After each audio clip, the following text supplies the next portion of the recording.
La segunda lectura la encontramos en Efesios 6, del 10 al 20. Efesios 6, del 10 al 20.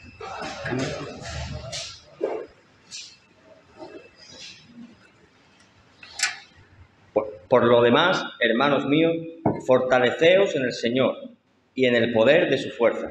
Vestíos de toda la armadura de Dios, para que podáis estar firmes contra las acechanzas del diablo. Porque no tenemos lucha contra sangre y carne, sino contra principados, contra potestades, contra los gobernadores de las tinieblas de este siglo, contra huestes espirituales de maldad en las regiones celestes. Por tanto, tomad toda la armadura de Dios, para que podáis resistir en el día malo, y habiendo acabado todo, estar firmes. Estad, pues, firmes, ceñidos vuestros lomos con la verdad, y vestidos con la coraza de justicia, y calzados los pies con el apresto del Evangelio de la paz. Sobre todo, tomad el escudo de la fe, con que podáis apagar todos los dardos del fuego del maligno.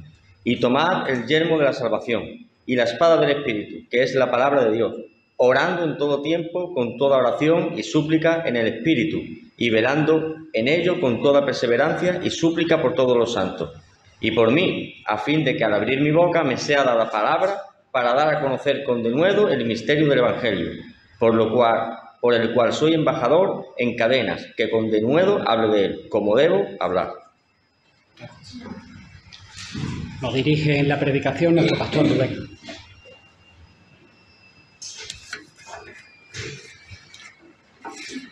Fortaleceos en el Señor y en el poder de su fuerza. Dada la vida como la conocemos, dada la tendencia que tenemos, ¿verdad?, de volver a nuestra antigua forma de vivir, la vieja humanidad, dada la posibilidad de contristar al Espíritu Santo, se nos exhorta a que nos fortalezcamos no en nosotros mismos y en nuestras fuerzas, sino en el Señor. Voy a darle un poquito de potencia a esto, que luego suena en el vídeo.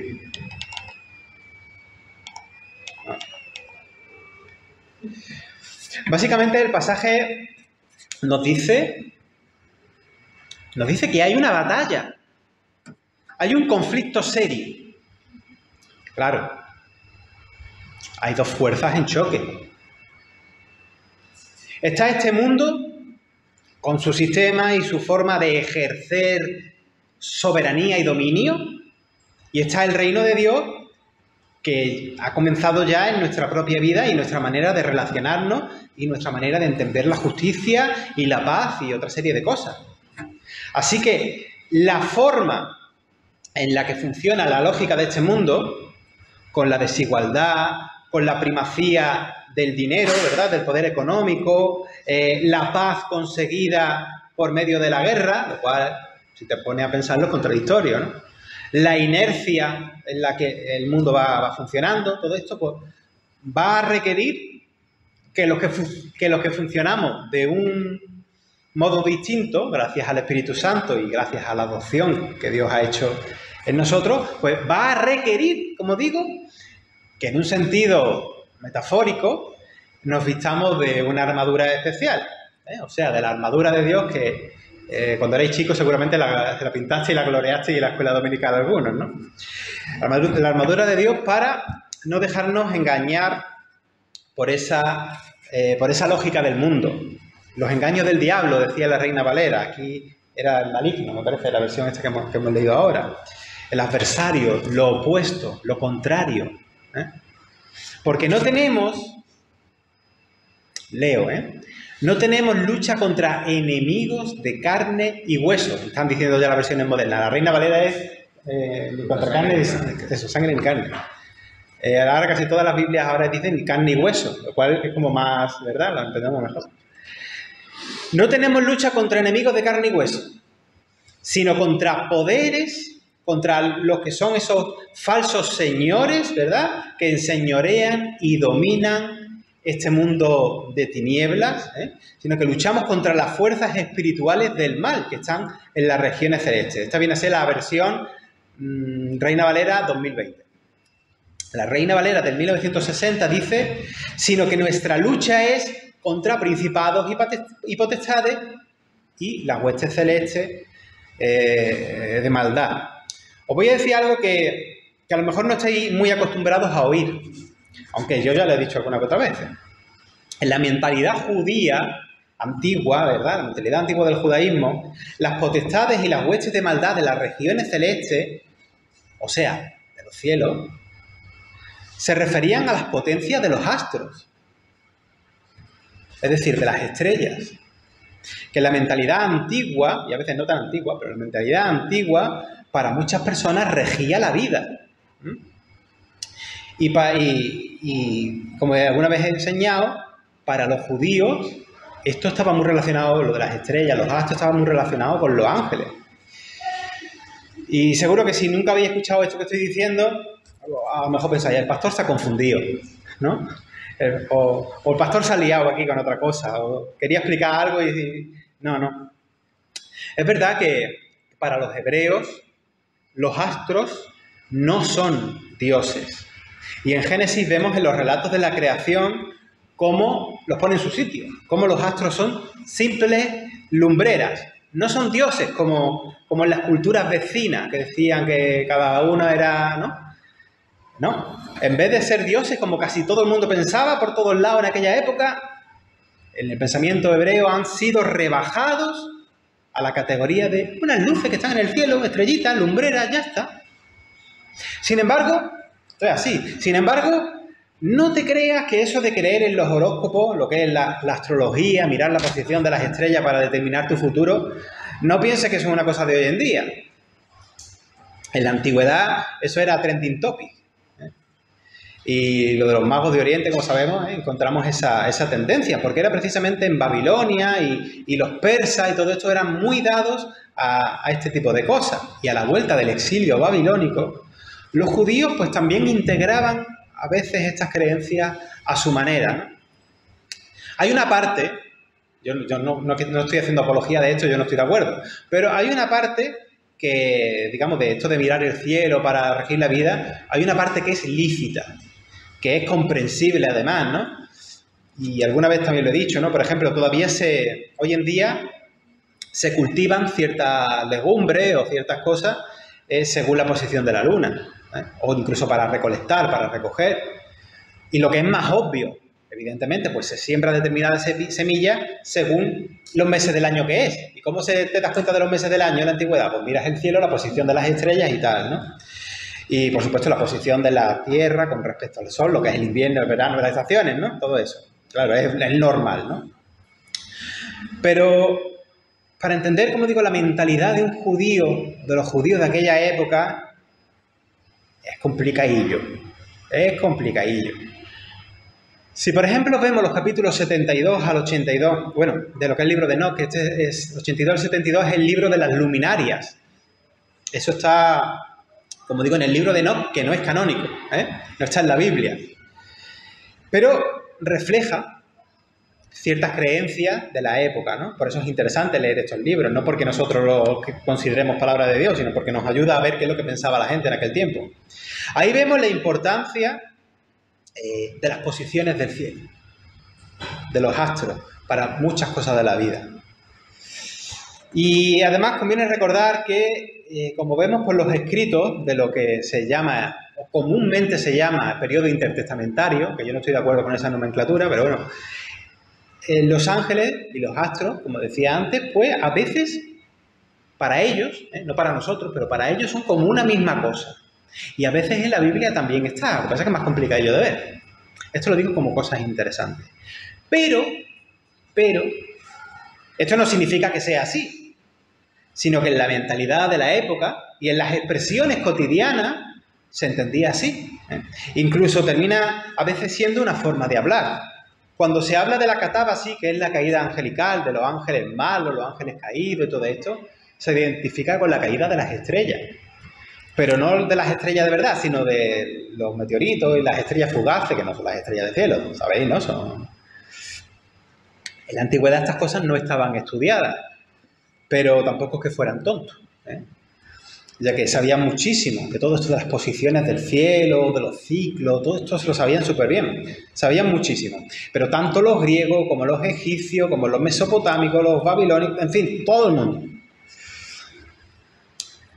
Pero con esta relación de ángeles y estrellas, por ejemplo, para expresar la derrota del mal, Jesús dice, no sé si alguna vez os ha llamado la atención este versículo, cuando Jesús dice, vi a Satanás caer como un rayo.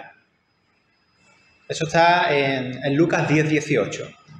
Y nosotros pensamos, bueno, ¿y qué pinta Satanás en el cielo, no? Que viene a ser el trono de Dios, según Isaías 66. O como en el texto de hoy que dice, que podemos preguntarnos, ¿qué pintan en el cielo las huestes de maldad? ¿Qué hacen las huestes de maldad en el cielo, en las regiones celestes, ¿no?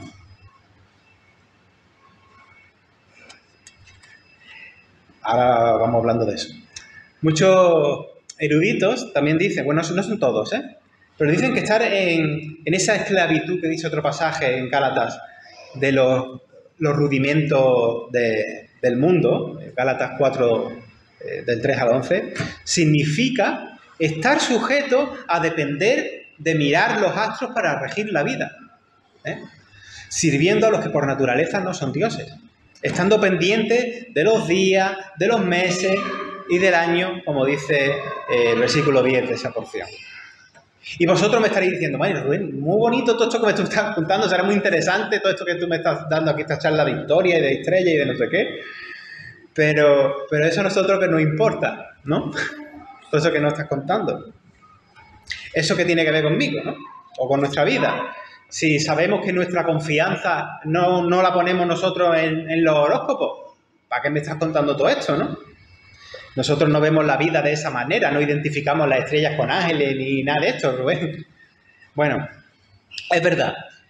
Pero estamos hablando de esas potestades o huestes de maldad. Estamos hablando de lo que no está bien, pero que usurpa posiciones de la vida, de tu vida, que le corresponden a Dios y a su voluntad. Cualquier persona... además, yo soy de esta escuela. Cualquier persona sin saber nada de lo que yo he explicado antes, cuando leen este pasaje, entienden más o menos el sentido del texto. No hace falta todo este discurso que os he dado. Y hay que darle gloria a Dios por eso. Seguro que habrás oído millones de predicaciones en tu vida de este pasaje que no han explicado lo que yo he dicho. Porque en definitiva, lo que el versículo 12 está diciendo...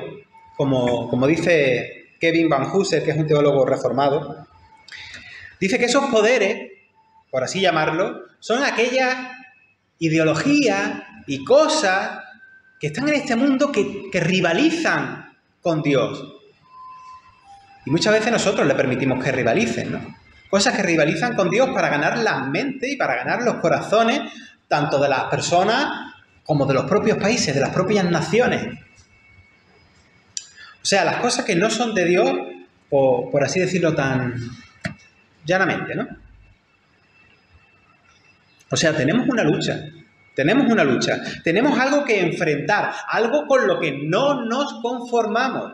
¿Recordáis aquello de Romanos 12:12, ¿no? De no amoldarnos a cómo funcionan las cosas en este mundo. No os conforméis a este siglo. Y lo que vamos a enfrentar no es hacerle la guerra a la gente. A ver si nos enterásemos de esto. Yo creo que aquí sí lo sabemos, pero... los cristianos no tenemos que estar haciéndole la guerra a la gente. A las personas como tales.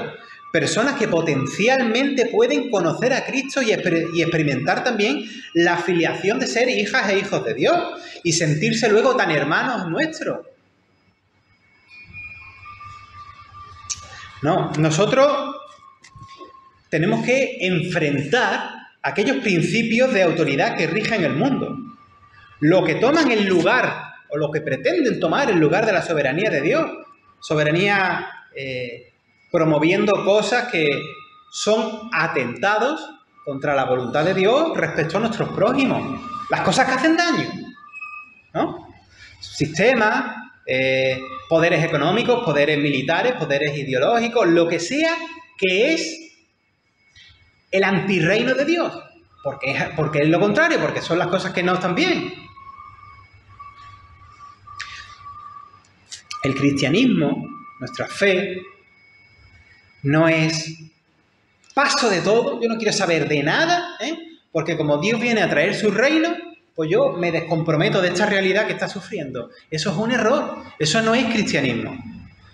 Porque si el reino de Dios ya ha llegado a tu vida, tú estás en acción haciéndole fuerza a esos poderes injustos y solidarizándote con la realidad sufriente como tu Señor sufrió también.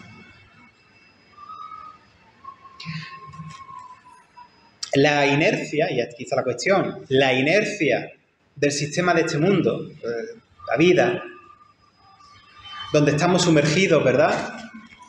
Es normal que a veces ese sistema te envuelva, que nos envuelva y que te arrastre, porque a mí me arrastra también. Y en determinadas ocasiones pienses más desde la lógica del mundo que desde la lógica nueva del reino de Dios y de su justicia. El hecho de experimentar lo que nosotros llamamos la salvación gratuita por medio de Cristo y el estar pendientes de esas oportunidades para hacer el bien, como decíamos la semana pasada, y el estar vigilantes para no dejarnos arrastrar por el cómo funcionan las cosas en el mundo, el hecho de estar así nos pinta aquí, a fin de cuentas, aunque la metáfora no siempre es agradable, pero nos pinta en tonos bélicos. Porque hay algo muy serio que enfrentar. A fin de cuentas es una lucha. Y como milicia del Señor, un ejército al revés de cómo funcionan los ejércitos del mundo, ya que no luchamos con armas físicas ni luchamos contra personas de carne y hueso, como milicia, como ejército, como lo quieras llamar, sí que necesitamos cierta equipación. Necesitamos que nuestro cinturón, por usar esa metáfora de aquí del mismo texto, que nuestro cinturón sea la verdad en los tiempos que corren de posverdad y de postulados falsos. Pero tú ya no te puedes creer, ya no puedes creerte ni de la prensa, digamos, seria. Y ya las cosas que hay por internet no veas. Que tu cinturón sea la verdad. Necesitamos ceñirnos con la verdad. La verdad de Cristo. Camino, verdad y vida. Verdad como consecuencia de todo. Ceñirte a la verdad. Necesitamos, en un mundo de injusticia, de atropello, de crispación, de venganza, de desigualdad, necesitamos ponernos la coraza de la justicia y caminar con la justicia, caminar con esa coraza y no ser uno más. Y sigo utilizando todas estas metáforas tan bonitas, que es algo más que colorear cosas de la escuela dominical, ¿no? de esta armadura, pero necesitamos las sandalias especiales para ser rápidos, es decir, para tener la disposición de anunciar la buena noticia de la paz. Me encanta que yo lo ponga así. Y tomar el escudo de la fe por medio del cual no nos afectan los dados contaminados de maldad. Esos dardos, perdón, ¿he dicho dados? Dardos. Esos dardos que cuando nos impactan somos muy rápidos en devolver mal por mal e insulto por insulto. Pero con el escudo de la fe, esos dardos seguramente, pues, oye, te dan, ¿no? Te pegan en el escudo, te pueden deshabilitar, ¿no? Te pueden mover un poquito, zarandearte. Pero rebotan. Y nos permite tener otro margen luego de actuar con cordura. Nos ponemos a la cabeza en lo que nos representa, en lo que somos. Ese casco de la salvación que nos dice quiénes somos. Por ese casco se nos ve qué identidad tenemos en Cristo, que no nos dejamos arrastrar por otros señores. Ese casco nos cubre, pero nos representa también. Nos identifica. Y empuñamos una espada. Vuelvo a decir, todo esto es una metáfora, ¿no? Pero es una espada que no es y nunca será, aunque algunas veces sabéis que en la historia de la humanidad se ha usado la Biblia para hacer cosas que precisamente en contra de lo que Dios quiere, ¿verdad? Eso lo sabemos todos. Pero empuñamos una espada que no es y nunca será un arma bélica. Realmente nunca lo va a ser. De esas que hacen daño. Estamos hablando de esa espada de doble filo que cuando penetra en las vidas de la gente las transforma. Y no me refiero al objeto de la Biblia, sino a lo que la Biblia transporta. A Jesucristo. Esa espada es la palabra de Dios.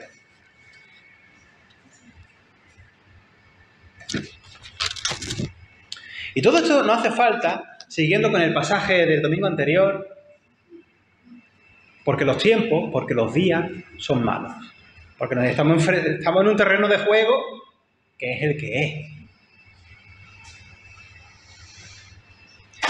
Como esa milicia de Dios que somos, tenemos algo que decir, pienso yo, cuando hay diversos tipos de violencia en el mundo. ¿Tenemos algo que decir en lo que está ocurriendo? Lo primero, lo más básico quizás, con las guerras. ¿Tenemos algo que decir? ¿Hay algo que decir cuando las estructuras económicas supranacionales oprimen y esclavizan a millones de personas y unos viven a costa de otros? Y nosotros estamos en el pack de vivir a costa de otros casi sin darnos cuenta. ¿Tenemos algo que decir? Yo sé que son cosas que no pensamos mucho porque es como pincharnos, ¿verdad?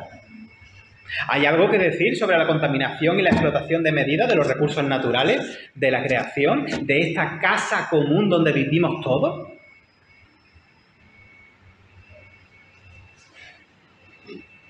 ¿Pensamos eso? Es una expresión que se ha puesto muy de moda, pero es muy interesante, ¿verdad?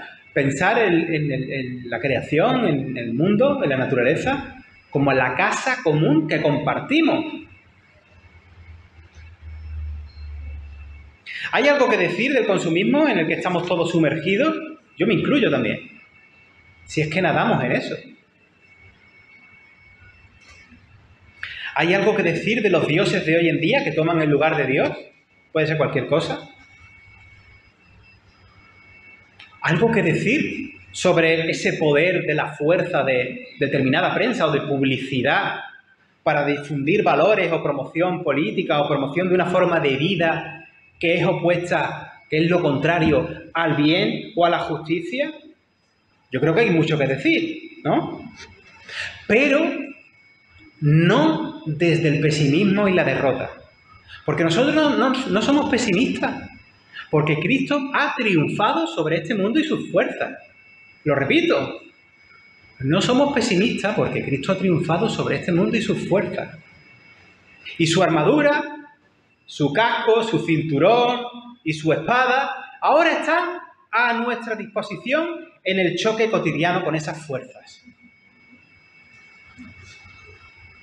El mismo casco, la misma armadura, el mismo cinturón, las mismas sandalias, ahora están a nuestra disposición. No somos pesimistas en nuestra inconformidad. Inconformes somos muchos y tenemos que serlo, pero pesimistas no. Porque somos promotores de lo nuevo, del reino de Dios. Y no nos estamos quietos en ese sentido. Por eso somos inconformistas, porque no nos estamos quietos. Pues que el Espíritu Santo nos equipe, nos siga equipando siempre con esta armadura y nos empuje a esa acción que hay por delante. Vamos a reflexionar ahora en esto. Solideo Gloria.